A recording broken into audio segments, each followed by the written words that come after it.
Good afternoon.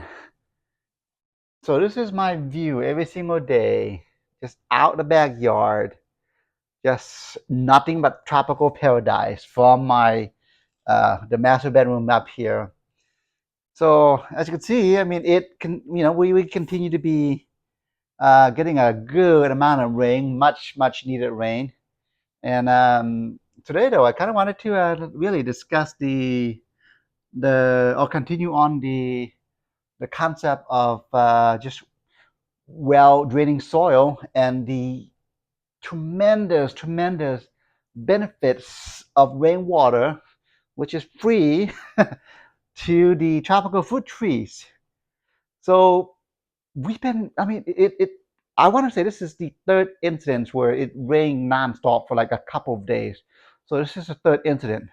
But I wanted to kind of show you what's been happening with some of the tropical fruit trees in my back and in my front yard, and see how they're handling this flood. I mean, you know, up and down people's yard and parking structures. I mean, I'm seeing a lot of flooding, and not a lot of property damage level flooding. Just you're talking maybe 6 inches deep of sitting water because the water's got nowhere to go.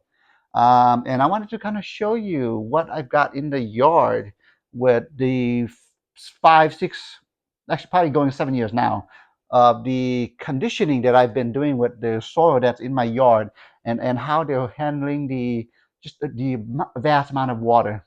So I'll take you to the yard. All right, so here's the backyard.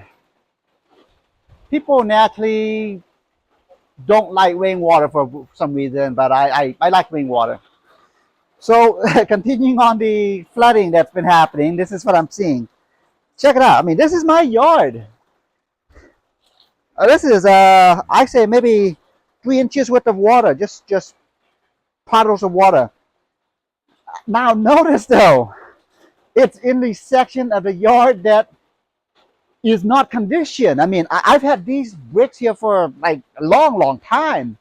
So right underneath these bricks or just straight up clay soil, which has a hard time absorbing water all at once. Granted, I mean it almost acts like cement. However, when you look around me though, like the section of the yard where there is actual dirt, where there's mulch on top, where I've actually taken the efforts to condition the soil, there is literally no puddle of water. And this is how it should be. I mean, this is essentially what the wild, uh, the jungles of Southeast Asia, the Amazon rainforest. I mean, this is how it should behave. There shouldn't be any puddles of water if the soil is well draining.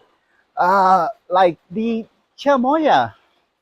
I mean, it looks kind of sad, and it should be because we had a heck of a gust of wind came the other day and stripped most of the leaves out of it. So that's fine. Still very much alive, of course. I mean, if you so just imagine, okay?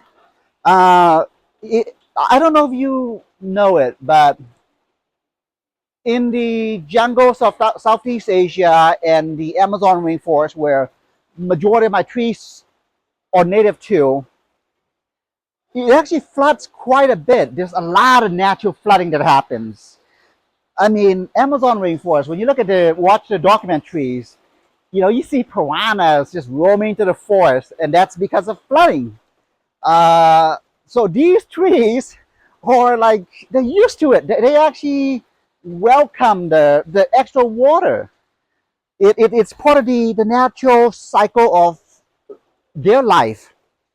So what I wanted to say is, even though there's a lot of rainwater all at once coming here, I wanted to kind of show you really what's the impacts on some of these trees. I mean, again, this is like, that's a lot of just pot of water where there's no mulch, where this is my human section. There's no nothing growing in this section. This is really for me to walk around and sit and chill. But the areas where there are a lot of mulch, where I've conditioned the soil, I mean, like, check it out. It's great. Like, yeah, I mean, these guys are loving it again. Trees absolutely need water. They thrive on water. They love water. However, the mistake that people do is the fact that their soil lacks oxygen. Water displaces oxygen. So if you could get your soil just right at the right balance where it's able to uh, absorb water, and at the same time the water drains to it, and there's pockets of air in there, these guys will love it. I mean, like, look at the longan here, BQ, one of the best tasting varieties. I mean, like, if I'm actually sitting underneath or standing underneath these right here, this is the canopy of my yard. That's the inga tree. I mean, I'm getting little bit drips of water, but not as, bad as if I'm like sitting or standing right out here in no protection. So as it stands now, I've actually have yet to have a tree succumb to overwatering, uh, because of the rain, of course, and that is because of the soil conditioning that I've been doing in my yard. Even, let me see if I can find a good example. Oh, so even the containerized trees, because of the growing medium that I've elected to put in myself, like, there's like no, you don't see any standing water at all. However, this is just plain old native dirt.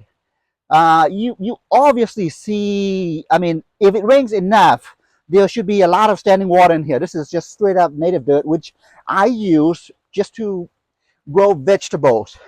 For trees, yeah, no, you cannot put them in just straight up dirt. They are gonna just not be happy.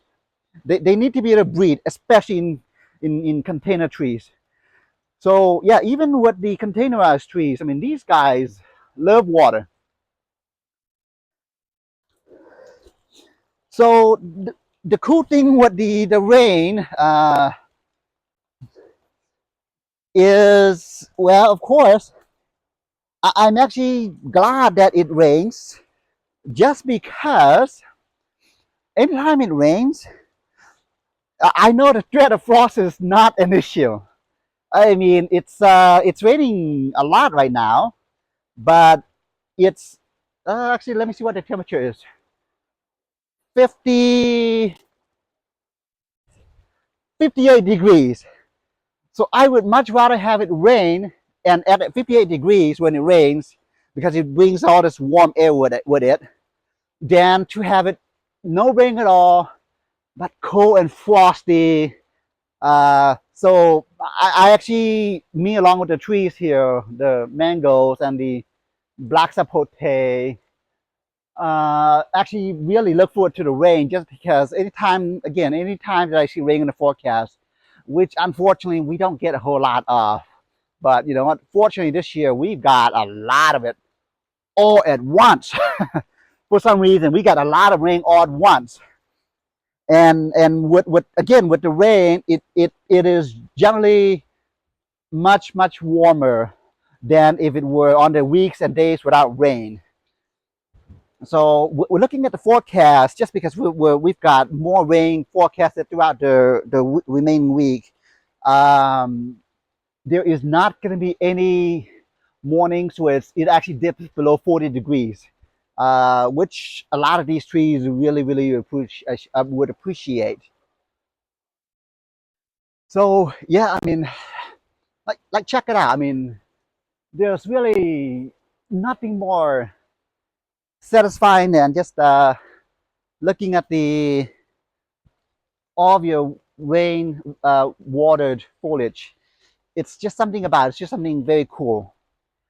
And you know what? I'm hopeful that this atmospheric river that's above us, that's dumping us all this rainwater, we're hopeful that this really brings us out of the drought. But from everything that I read about, it certainly helps. But it doesn't really. It's probably not going to bring us out of this drought. Along with the rain, there are some nasties, of course. This is the Inga branch from above me. This is expected. The wind just comes and just knocks all these leaves out of the ground. In fact, if you follow me, like check it out. So I know I've mentioned in the past, but starfruits are not a fan of the wind, and this is why. I mean, like you see a lot of the foliage on the ground. The wind just came and just shoo, blew everything out, including this etamoya here. I mean, like check it out. There's like minimal wind protection over here. So the wind came and just kind of knocked everything out, but it's fine. I mean, yeah, this is expected. Like, look at this. I mean, this is puddle water where my concrete patio is. But then when you look at the actual soil, it's fine. There's like no puddle. This is like as well draining as you can really get. So I'm gonna take you to the front where I've got a few more examples to show you. All right, front yard. So even in this sheltered microclimate that I've got here for the starfruits, if you look at the ground, I mean, like check it out. It is just the wind just came and just kind of blew everything out. So that's what you're seeing there, which I'm not too bummed about, just because all those fruits and foliage that that fell down to the ground gets then recycled back to the ground by the worms, the uh, organisms that are living in the ground. They're just not very active at the moment, just because of the colder temperature. But yeah, as soon as spring comes, as soon as summer comes, it is everything in here is going to be just thriving like it normally has. Papayas, I mean, finally, I'm seeing damage with the frost. But beyond that, if you just don't mind what you see here, this is the most obvious, most dramatic. But forget about all this. You should be focusing on the new growth. If the new growth of the tropical is not affected by its surrounding environment, that tells you you're doing a really good job. Forget about the old foliage. This can be easily replaced by new ones, like right here, coming out to replace the damaged foliage. So yeah, just leave your trees alone. Even the wax bamboo, which really shouldn't even make it in our climate, is doing okay. I mean, I'm finally seeing some signs of cold stress, but it's fine. Yeah, I mean, like check it out. Even my front yard, it is just puddle of water. But I will say though,